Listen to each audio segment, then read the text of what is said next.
시작하기에 앞서 이 영상은 제가 3D 프린터가 안전하다고 생각한 이유라는 것이지 3D 프린터는 100% 안전하니까 여러분들도 이렇게 사용하라고 권장하는 것은 아니라는 점 꼭 알아주셨으면 합니다. 자, 반갑습니다. 생활 프린팅의 나다라타입니다. 지난번 영상에서 만들었던 SAP를 재활용한 오크 맥주잔 출력 파일을 싱기버스에 공유했었는데 한 번쯤은 다뤄보고 싶었던 주제에 댓글이 달렸더군요. 그래서 오늘은 제가 왜 3D 프린터가 안전하다고 생각하는지 자료를 통해 개인적인 생각을 이야기해보고자 합니다. 3D 프린터는 플라스틱이라는 고분자 화합물을 개인이 조형할 수 있게 만들어준 아주 획기적인 기술입니다. 게다가 앞으로의 가능성과 활용성도 무궁무진하죠. 그런데 이 산업의 확장성과 발전을 저해하는 꼬리표가 있습니다. 플라스틱이라는 재료를 다루다 보면 필연적으로 따라다닐 수밖에 없는 문제이기도 하죠. 네, 바로 3D 프린터의 유해성입니다. 여기서는 기계적 특성이 필요한 재질은 제외하고 PLA만 이야기하도록 하겠습니다. 3D 프린터는 제대로 된 시설을 갖추지 않았다면 별도의 장소에서 검증된 PLA 등 친환경 재료만을 사용하는 것이 맞습니다. 이건 무조건이에요. 사실 3D 프린터의 유해성 문제는 3D 프린터가 대중화되기 시작한 직후부터 제기되어 왔습니다. 플라스틱을 조형하기 위해서는 일반적으로 열이라는 매개체가 필요한데 3D 프린터가 열을 가해 재료인 플라스틱을 녹여 출력하는 과정에서 미세 플라스틱과 바람 혹은 그에 준하는 유해 물질이 나온다라고 하는 것이죠. 자, 하나씩 살펴보죠. 먼저 미세 플라스틱입니다. 고기를 구워도 미세먼지가 나오는데 하물며 플라스틱을 가열하는데 안 나올 리가 없죠. 그것에 대한 논문이 있어서 가져와 봤습니다. 제가 내린 결론부터 말씀드리자면 환기 잘 시키면 괜찮겠네 입니다. 이건 한국환경보건학회지에 실린 3D 프린팅 가동 조건별 발생 입자 크기 분포와 흡입 노출량 추정이라는 논문입니다. 2018년도 자료고요. 전문을 살펴보실 분들을 위해 댓글에 링크를 걸어놓도록 하겠습니다. 먼저 어떻게 실험했는지 간단하게 살펴보죠. 재질은 FDM 방식에서 가장 많이 사용되는 ABS, PLA, 레이우드, 그리고 나일론을 사용했고요. 노즐의 온도는 215도, 245도, 275도로 30도씩 증가시켜 인쇄를 진행했다고 합니다. 사용된 장비는 로킷의 에디슨 멀티2인데 현재 저가형 3D 프린터와 비슷하다고 보시면 됩니다. 과정보다는 결과가 궁금하니 바로 결과부터 알아보죠. 첫 번째 도표가 토탈 파티클 넘버, 전체 입자의 개수이고 두 번째 도표가 토탈 매스, 전체 질량입니다. 여기 검은 선을 보시면은 백그라운드 레벨이라고 되어 있는데 배경 농도라고 해서 아무것도 하지 않은 자연 상태의 농도를 뜻합니다. 215도로 가열한 PLA를 보시면 입자가 전혀 나오지 않는 것은 아니지만 아주 낮은 분포도를 보여줍니다.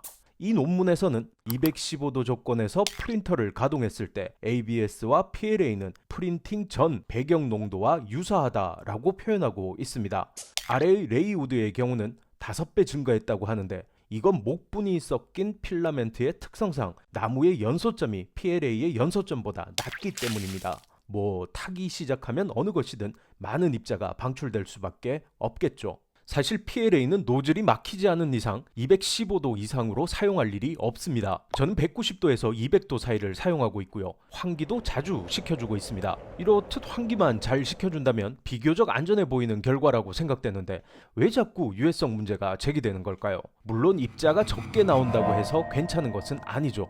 그 입자가 아무리 적어도 치명적인 위험성을 띈다면 당연히 문제가 되니까요. 두 번째, 발암 물질과 그에 준하는 유해 물질들입니다.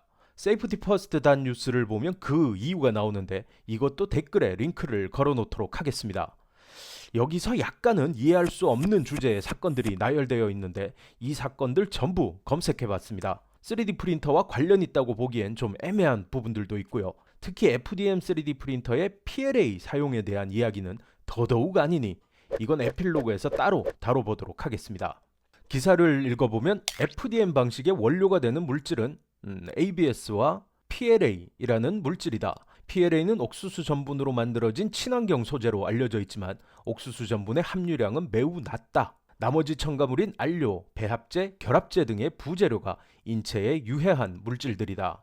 대부분 중국산인 이들 재료는 물질의 구체적인 유해성 여부가 수록된 MSDS를 첨부하지 않는다라고 되어 있습니다.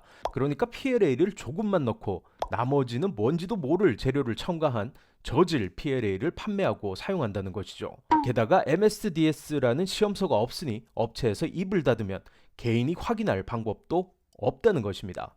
맞습니다. 이런 PLA 필라멘트가 판매된 적은 분명 있습니다. PLA의 특성상 습기에 약해 관리하기가 어려워 이런저런 물질을 섞어 강도를 올리던 제품들이 있었습니다. 지금도 있고요. 그래서 물질안전보건 자료인 MSDS를 받아왔습니다. MSDS 시험서는 국내에서 레인보우 필라멘트 시리즈를 생산하는 한일산업사의 자료입니다. 이 성적서는 한일산업사에 요청하시면 받아보실 수 있습니다. 자, 이것도 개인적인 결론부터 말씀드리자면 메이드 인 코리아. 난 이제부터 검증된 국내 생산 필라멘트만 사용할 거야. 입니다. 먼저 필라멘트의 원료부터 살펴보죠. 권고 용도는 플라스틱이고요. 플라스틱은 먹으면 안 되니까 제약, 의약품으로 사용 제한되어 있습니다. 유해성과 위험성에 있는 GHS는 국제적으로 동일한 유해성과 위험성을 가진 화학물질을 분류하고 표시하기 위한 규정입니다. 그런데 유해성이나 위험성 물질로 분류되지도 않고요. 기타 유해성의 위험성도 알려진 것이 없다네요. 구성 성분의 명칭 및 함유량은 99%의 PLA 원료를 사용한다고 합니다. 응급조치 요령의 권고사항에는 특별한 응급조치가 필요한 유해, 위험성은 없다고 하고요. 먹거나 눈에 넣지 말라고는 되어 있네요. 그리고 주요 증상을 보시면 급성 또는 지연 증상이 없으며 어떤 영향도 발생하지 않음이라고 되어 있습니다. 이런 주의사항들이 있고요. 노출 한계에 보시면 작업 시 노출에 주의해야 하는 기준을 가진 이런 물질 자체를 함유하고 있지 않습니다. 생물학적 노출 기준도 설정되어 있지 않습니다. 물리화학적 특성을 보시면 수분 용해도는 불용성으로 물에 녹지 않습니다. 그리고 반응성은 알려진 것이 없고요. 안정성은 권장된 보관 조건에서는 안전하다고 하네요. 위험한 중합 반응도 발생하지 않지만 230도 이상의 온도는 조심해야 하며 습기와 물에 약하다고 합니다. 화재 시, 그러니까 발화 온도를 넘어서 불에 태웠을 때 생기는 위험한 분해 산물은 산화탄소와 아세트알데하이드입니다.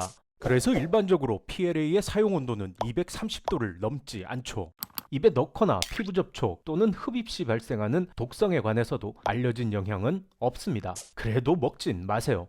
눈에도 넣지 마시고요. 유전적 손상을 유발하는지도 알려져 있지 않고요. 발암성으로 등재된 성분도 포함되어 있지 않습니다. 태아에게 해로운 영향을 주는 성분도 알려지지 않았고요. 가수분해 제품으로 환경에 유해한 것이 알려진 물질도 포함되지 않았습니다. 이제 원재료를 사용하여 만든 필라멘트를 살펴보죠. 한일산업사에 따르면 첨가제는 최소한으로 넣는다고 하니 큰 차이는 없겠지만 그래도 색상이든 뭐든 들어가는 것이 있기는 하니까 이것도 따져볼 필요가 있겠죠.